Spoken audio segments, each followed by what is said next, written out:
Let me show you two ways how to turn on Do Not Disturb on your Android phone.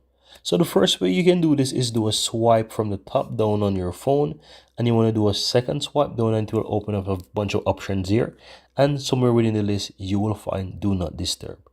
It's a circular icon with like a minus sign in it. So once you tap on that and it looks like that, that means it's enabled, right? If you want to turn it off, just simply tap it again. It will grayed out and you have Do Not Disturb turn off again. Now the second way is by doing a swipe up and find your settings on your phone and open it.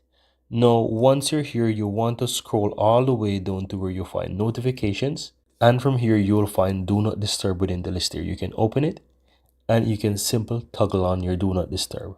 And that's all there is to it. Very easy and very simple. If you'd like to learn more in depth on how to use Do Not Disturb, go ahead and let me know in the comments below. Also, don't forget to hit that subscribe button so that you'll never miss out when I release future videos just like this one as I go in depth into how to use Do Not Disturb. Thank you very much and see you next time.